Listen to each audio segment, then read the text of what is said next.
창세기 25장 27절로 34절입니다.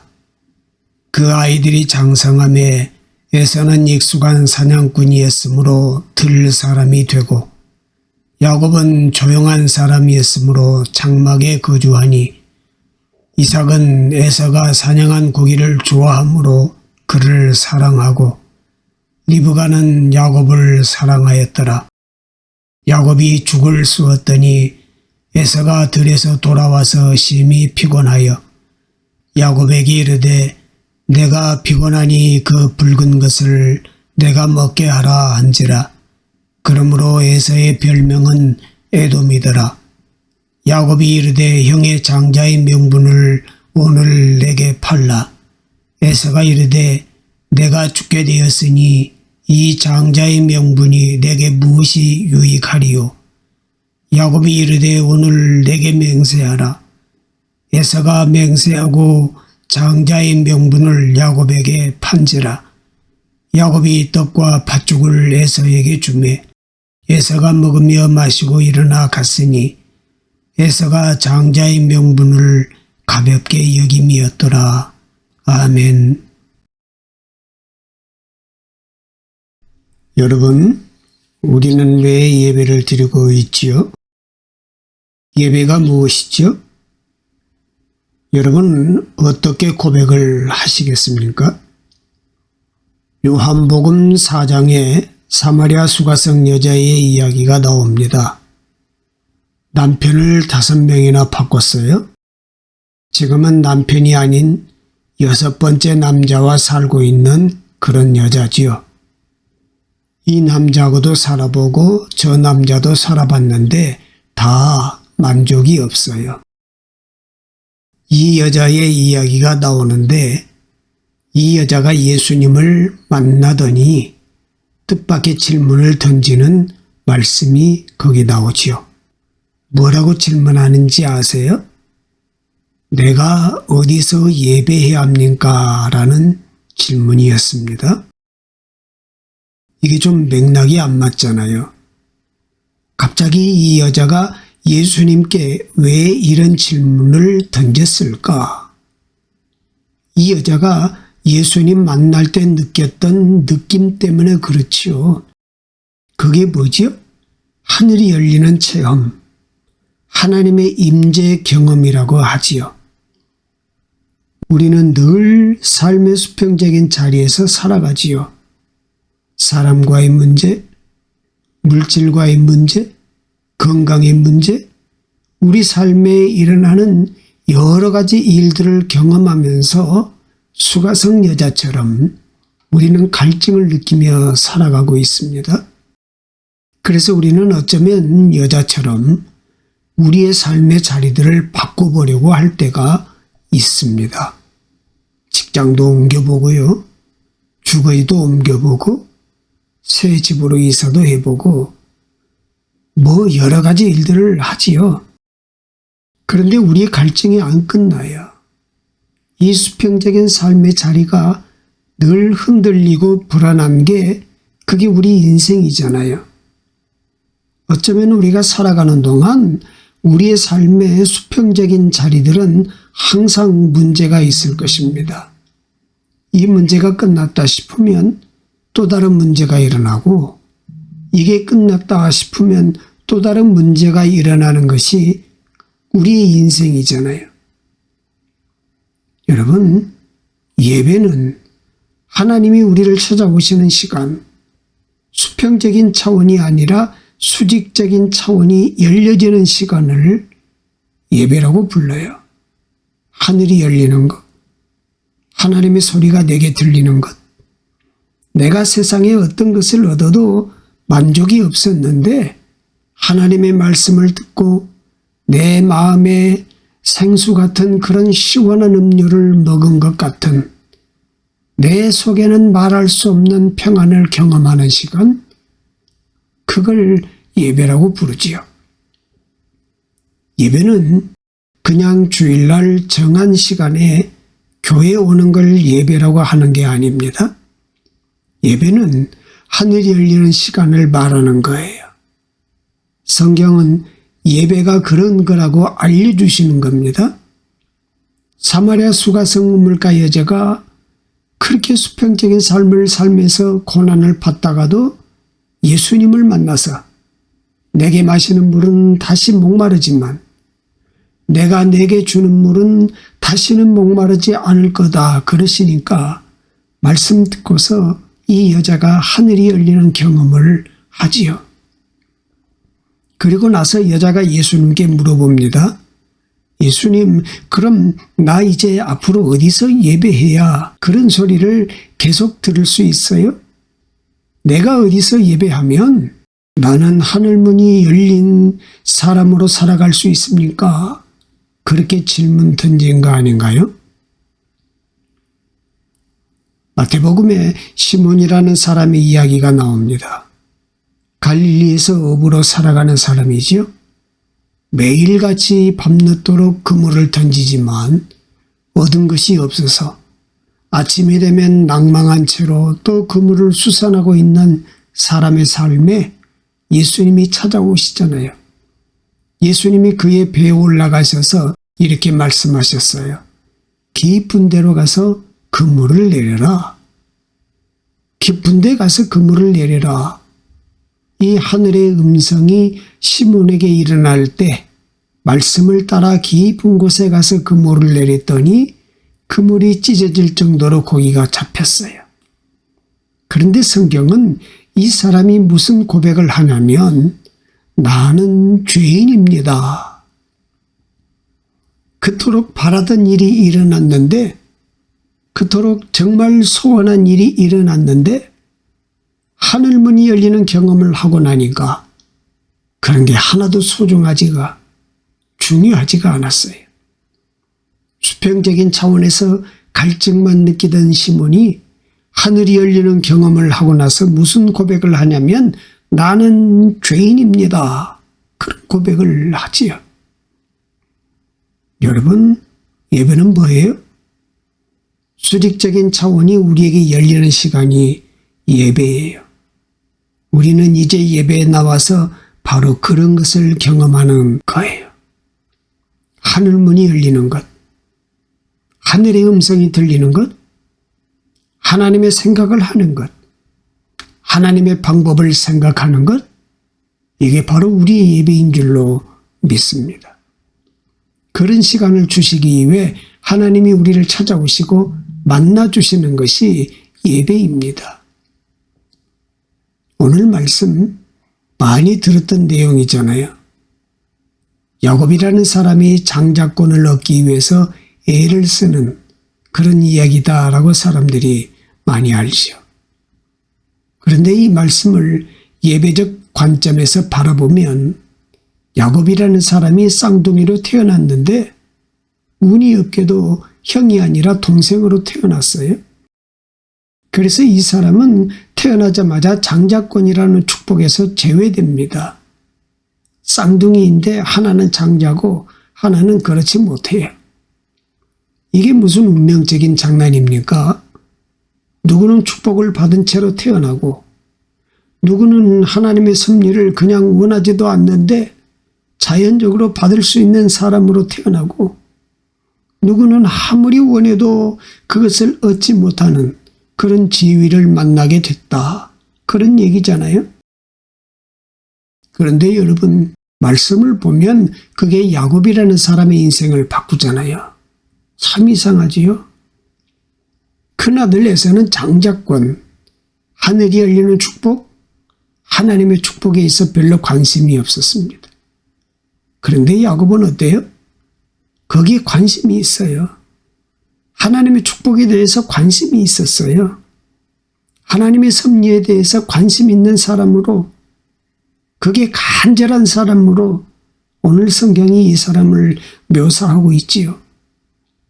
이 사람이 왜 그랬을까? 할아버지 아브라함의 삶에서, 아버지 이삭의 삶에서 본 것이 아닌가? 그래서 야곱이 드리는 예배, 하늘의 임재를 사모하는 예배, 하늘의 문이 열리는 예배, 장자권을 사모하는 자의 예배다라고 이 말씀을 우리가 그렇게 한번 바라보자는 거예요. 야곱의 예배가 우리에게 가르쳐주는 모습이 있습니다. 첫 번째는 중심의 예배라는 것입니다. 중심. 여러분, 야곱의 중심이 뭡니까? 아들 야곱이 왜 이런 행동을 하고 있습니까? 31절에 보니까 야곱이 이르되 형의 장자의 명분을 오늘 내게 팔라, 이렇게 말하고 있어요. 야곱의 예배 중심은 장자권이에요. 야곱은 장자권의 마음이 있어요. 장자권을 간절히 바라요. 하나님의 축복을 바라요. 하늘 문이 열리는 걸 바라요. 하나님이 날 도와주시는 걸 기대하고 있어요. 그런 마음이 야곱의 마음, 야곱의 중심이라고 성경이 말해주고 있는 거지요. 여러분, 예배가 바로 그런 거예요. 예배는 내 중심을 드리는 일이지요. 하나님은 우리의 뭘 보신다고 그랬어요? 우리 중심을 보시는 거지요. 우리가 어떤 마음을 가지고 하나님께 나왔냐를 보시는 거지, 우리가 무슨 옷을 입고 나왔나 그런 거 보시는 거 아니잖아요. 하나님 우리의 중심을 보시는 것입니다. 중심이 없는 예배란 아무런 의미가 없는 거예요. 신명기 26장에 보면 출애굽한 이스라엘 백성에게 하나님께서 만물의 헌신이라는 것을 얘기하고 있습니다. 무슨 말이죠? 이스라엘 백성이 가나안에 들어가서 첫 번째 추수를 해서 낫으로 베는 첫 번째 곡식단을 하나님께 드리라고 그럽니다. 하나님은 꼭 그렇게 첫 번째 걸 받고 싶으시나? 그게 무슨 말일까요? 마음이죠. 마음.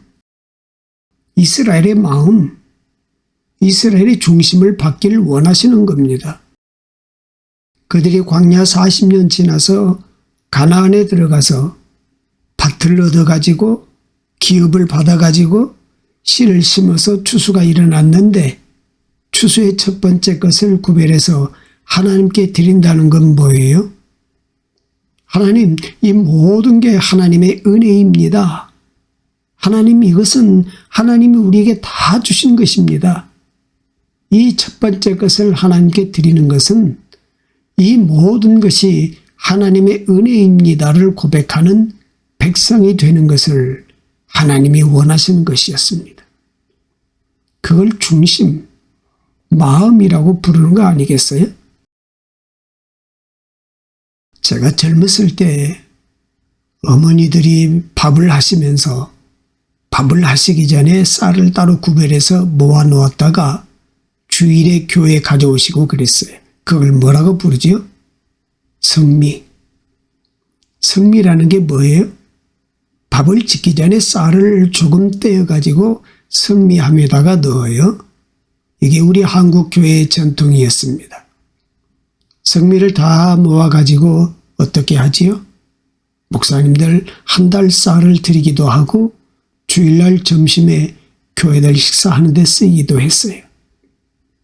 목사는 여러분 성도들이 성미로 가져오는 쌀을 먹는 게 목사가 정말 축복받는 거 아닐까요? 그걸 먹으면서 교인들의 사랑과 기도와 정성을 먹으면서 목회하는 게 행복한 목사 아닐까요? 만물의 헌신이라는 거지요.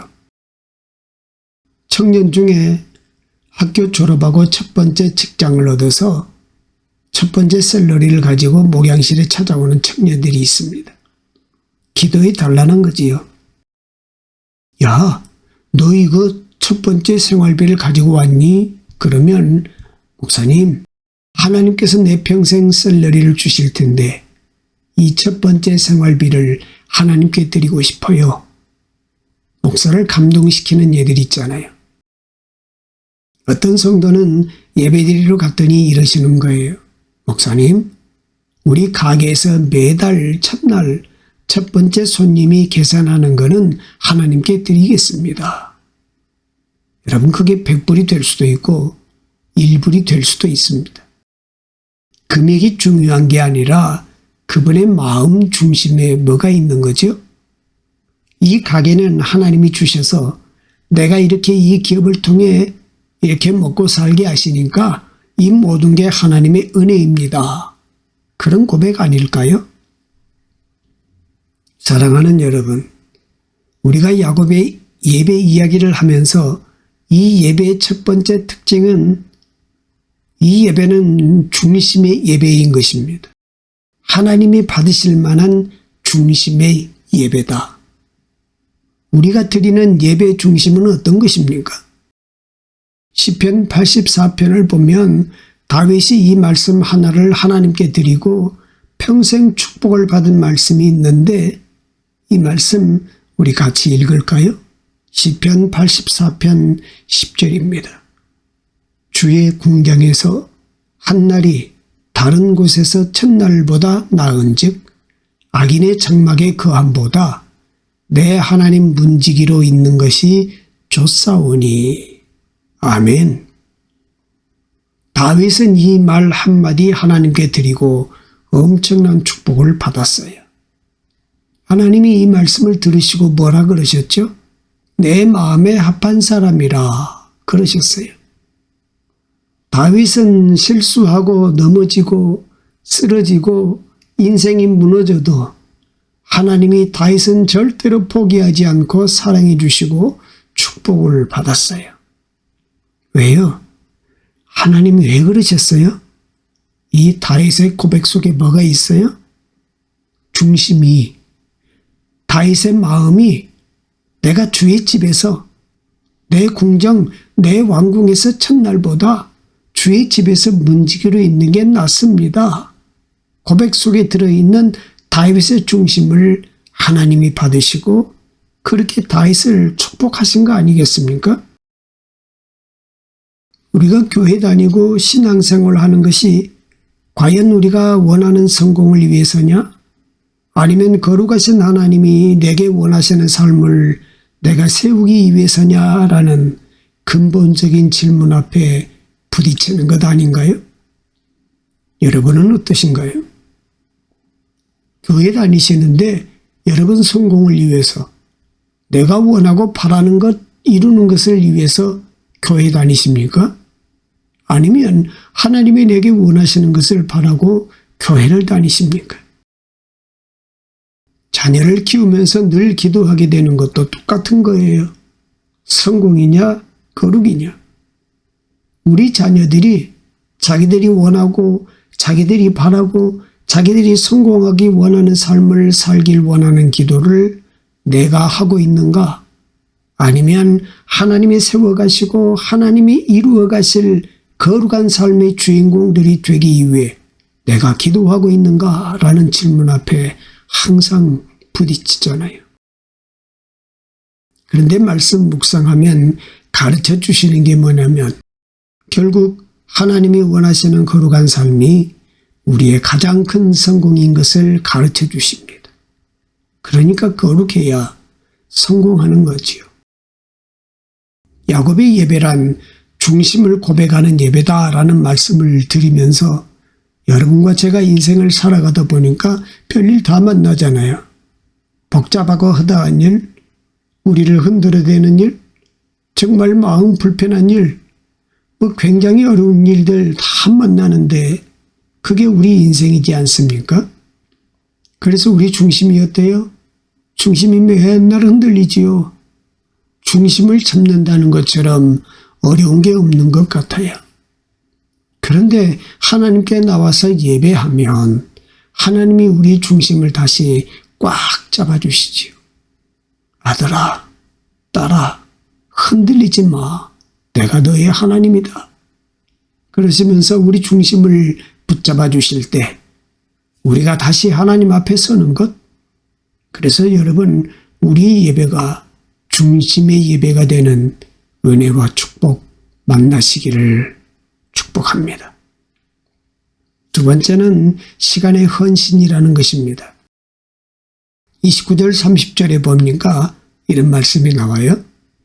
야곱이 죽을 쑤었더니 에서가 들에서 돌아와서 심히 피곤하여 야곱에게 이르되 내가 피곤하니 그 붉은 것을 내가 먹게 하라 한지라 이렇게 말하고 있습니다. 무슨 말이지요? 야곱이 에서에게서 장자권을 얻기 위해서 이 사람이 평소에 사냥을 좋아하니까 사냥을 하고 돌아올 때를 다 계획을 했다가 그때 죽을 썼다 말이잖아요. 여러분, 야곱이 왜 다른 음식이 아니라 죽을 썼을까요? 여기서 말하는 죽은 갈색, 젓갈색, 편두콩으로 끓인 죽, 그러니까 콩죽이지요. 여기에다가 밀과 보리 같은 곡류를 넣고 양파와 감람류를 넣어서 끓여서 먹는 게 이스라엘 사람들이 좋아하는 별미 중에 별미죽이랍니다. 그런데 그걸 누가 좋아하지요? 에서에게 바로 이 죽이 그런 음식이었던 것 같아요. 그러니까 여러분, 이 얘기는 뭐냐면 어느 날 우연히 야곱이 죽을 끓였는데 에서가 사냥하고 돌아와서 야, 나 그 죽 좀 먹자 그런 얘기가 아니라 야곱이 이 일을 위해서 철저하게 생각하고 준비하고 시간을 들였다는 것입니다. 장자권을 얻기 위해 이 음식을 준비하고 사냥에서 돌아온 에서를 기다렸던 거지요. 야곱은 계획하고 준비하고 시간을 기다리고 있었다라고 우리가 해석할 수 있습니다. 그래서 에서가 사냥에서 돌아와서 죽을 보자마자 눈이 희둥그레지면서 말하지요. 내가 피곤하니 붉은 것을 나로 먹게 하라. 나로 먹게 하라. 그래서 야곱이 그때를 기다렸다가 형 그러면 장자권이랑 바꿔. 그랬더니 어리석은 에서가 뭐라고 말하죠? 야, 내가 지금 배고파 죽겠는데 지금 장자권이 뭐가 소용이 있냐? 너 가져. 그리고 죽을 먹게 되는 말씀. 그래서 마지막 34절 성경의 평가가 뭐지요? 에서가 장자의 명분을 가볍게 여겼더라라고 끝이 나고 있어요. 여러분, 야곱이 이 모습을 보면서 예배가 뭔지를 배우는 거예요. 이것을 시간의 헌신이라고 부르면 예배는 시간의 헌신이라고 우리가 고백해야만 합니다. 죽은요, 덜 끓이면 어떻게 되죠? 죽이 아니라 밥이지요. 그런데 많이 끓이면 어떻게 됩니까? 많이 끓이면 풀이 돼요. 그러니까 사실 죽이라는 음식이 굉장히 쉬울 것 같지만 사실은 어려워요. 요즘 맛집이 많이 생겨났지만 알맞는 죽을 끓인다는 게 참 쉬운 일이 아니지요. 어떤 죽은 설익은 밥 같고 어떤 죽은 너무 끓인 풀같이. 오늘 우리의 예배가 우리가 하나님께 예배를 드리는데 마음이 하나도 준비가 되지 않고 정말 하나님께 나올 때 계획한 것 하나도 없이 나와서 내 예배가 설익은 밥 같은 예배가 될 수도 있고 너무 때가 늦어져서 내 예배가 풀 같은 예배가 될 수도 있다는 얘기를 성경이 우리에게 하려고 하는 것 아닐까요? 야곱은 이걸 철저하게 준비하고 계획해서 바로 에서 앞에 내놓았다라고 말씀하는 이 말씀이 성경이 우리에게 시간의 헌신, 예배는 시간의 헌신이라는 말씀을 하시는구나. 우리 예배가 철저하게 계획될 수 있다면, 우리 예배가 철저하게 준비될 수 있다면, 우리의 예배가 정말 아름답게 때를 맞출 수 있다면 예배는 분명히 하나님이 받으시는 예배가 된다라는 말씀 아니겠습니까? 그래서 여러분, 성경은요, 시간이 다 흘러가는 것 같지만 멈춘 시간에 대한 이야기를 하고 있습니다. 하나님이 역사하시는 시간이 있다잖아요. 여러분, 그걸 카이로스의 시간이다 이렇게 말하잖아요. 하나님이 인간의 역사 속에 찾아오셔서 그냥 일하시는 시간, 여러분의 인생 가운데 어느 날 정말 하나님이 기가 막히게 그냥 여러분을 부르시고 찾아가셔서 만나시고 역사하시는 그런 시간들이 열리지요. 그걸 카이로스의 시간이라고 하는데 야곱은 지금 바로 그 시간을 만들고 있는 것이지요. 하나님이 역사하실 수 있는 시간, 하나님이 들으시는 시간, 카이로스의 시간을 만들면서 그런 예배를 드리고 있다. 이렇게 야곱의 모습을 보자는 거예요. 그래서 그것을 시간의 헌신이라고 부르는 것이고, 우리 예배가 시간의 헌신이 될 때 하나님은 우리의 시간을 뚫고 들어오셔서 우리를 만나주시고 우리에게 하나님이 살아계신 섭리를 보여주시는 것 아니냐? 그게 진짜 예배가 아닐까요? 마지막 야곱의 예배의 가장 큰 특징은 고난의 헌신이라는 말씀을 드려야 될 것 같아요. 고난이란 말 좋은 말 아니지요. 우리 인생에 고난이 있다는 것은 참 어려운 얘기잖아요. 더군다나 예배를 드리고 고난을 받으라고 그러면 누가 예배에 나오겠어요. 그런데 야곱의 예배가 우리에게 비밀을 알려주고 있습니다. 31절로 33절의 말씀에 이런 말씀이 기록되었습니다. 야곱이 이르되 형의 장자의 명분을 오늘 내게 팔라. 에서가 이르되 내가 죽게 되었으니 이 장자의 명분이 내게 무엇이 유익하리요. 야곱이 이르되 오늘 내게 맹세하라. 에서가 맹세하고 장자의 명분을 야곱에게 판지라 그랬습니다. 야곱이 철저하게 준비한 음식에 속고 속아서 에서는 장자권을 야곱에게 넘기지요. 그런데 우리는 창세기를 다 읽어서 알고 있잖아요. 이 야곱의 행동이 어떤 결과를 일으키는지에 대해서 우리는 알고 있습니다. 야곱이 이렇게 장자권을 형에게 산 일로 인해서 야곱은 미움을 받고 아버지 집을 떠나서 외삼촌의 집에 가서 14년 동안 종살이를 하게 됩니다. 그러니까 이런 일을 안 일으켰으면 아무 일도 없었을 터인데 이런 일을 일으켰기 때문에 야곱의 삶에 큰 고난이 찾아왔어요. 야곱이 머리가 나빠서 인생을 잘 몰라서 설마 그런 일이 일어났겠어? 그래서 정말 아이들같이 형, 장자권 나한테 죽 한 그릇 주고 팔아. 이런 걸 성경이 얘기하느냐? 아니라고 생각합니다. 야곱은 그런 생각해보지 않았을까요? 앞으로 자기에게 닥쳐올 일이 어떤 일이라는 생각 예상치 못해봤을까? 야곱처럼 지혜로운 사람이 그걸 모르지는 않았을 거라고 생각합니다. 결국 이 얘기는 야곱은 고난을 각오했다. 이 일을 벌이는 대신에 일어날 고난을 각오했다는 것입니다. 자기 형이 어느 정도로 화낼 성품의 사람인지 앞으로 어떤 일이 일어날지에 대해서 야곱이 각오를 했다는 것이에요. 여러분, 인생에 지금 큰 고난이 찾아와 있습니까? 지금 삶이 흔들리고 어떻게 하면 좋지? 그런 일 혹시 있으십니까? 고난을 이기는 방법? 고난이 없어지기를 바라는 것? 고난을 피해 도망가는 것? 뭐 여러 가지 방법이 있겠지요. 그런데 오늘 성경이 알려주는 방법이 하나 있습니다. 그것은 바로 고난보다 소망이 크다는 것입니다. 어떤 사람이 고난을 이깁니까? 고난보다 더 큰 소망을 바라보는 사람이 고난을 이기는 법입니다. 이 고난이 지나고 나서 내게 일어날 일들에 대해서 소망하는 사람이 고난을 이기는 법입니다.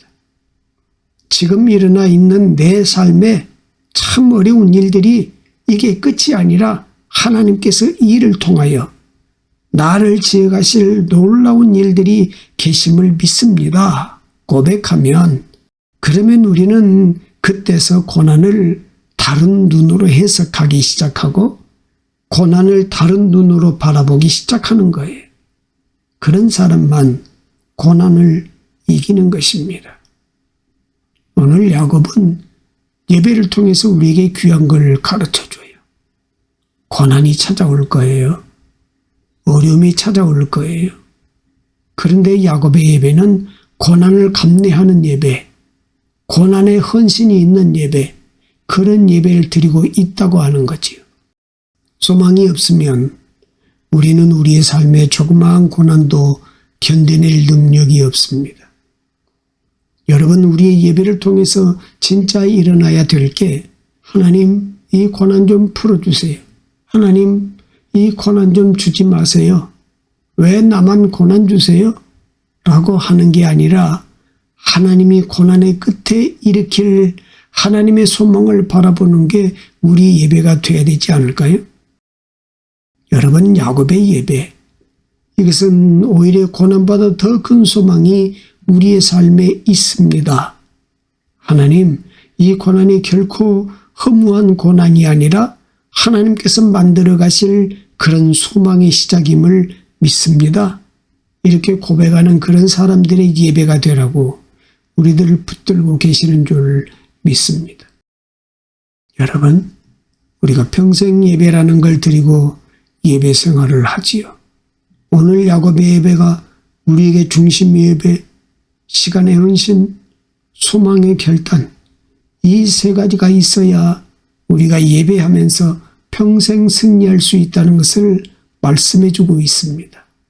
오늘 우리 예배가 이런 예배가 되어서 평생에 여러분의 하나님 때문에 하늘문이 열리고 하나님의 축복을 경험하시는 놀라운 은혜가 있으시기를 축복합니다. 오늘도 하나님만 의지하는 마음으로 말씀으로 기도로 하루를 시작합니다. 오늘의 일상에서 만나게 될 삶의 여러 기로에서 하나님의 인도하심을 만나게 하시고 기쁨으로 순종하는 하루가 되게 하옵소서. 살아계신 하나님 아버지, 지금까지 우리의 삶은 주님의 은혜입니다. 힘겨웠던 시간을 견딜 수 있도록 평안을 주시며 때에 따라 우리의 연약함과 필요에 응답하시니 감사합니다. 하나님, 사람과 상황을 통해 겪는 문제들이 힘겨워도 온전히 세우시는 하나님을 신뢰하며 기쁘게 이겨내길 원합니다. 말씀으로 마음을 굳게 펴고 입에 선함을 채우게 하옵소서. 말씀에 귀 기울이며 걸음을 삼가고 손을 펼쳐 기꺼이 나누며 살게 하옵소서. 사랑의 하나님 아버지, 우리의 존재 목적이 주님께 예배하는 것이오니 날마다 우리의 삶이 예배가 되게 하시고 예배 가운데 온 힘을 다해 주님을 찬양하며 영광 돌리게 하옵소서. 우리의 중심이 하나님을 향하고 시간의 헌신과 소망의 결단으로 하나님의 임재를 느끼는 예배자로 서게 하옵소서. 믿음의 주님이시며 우리를 온전케 하시는 우리 주 예수 그리스도의 이름으로 기도드립니다. 아멘.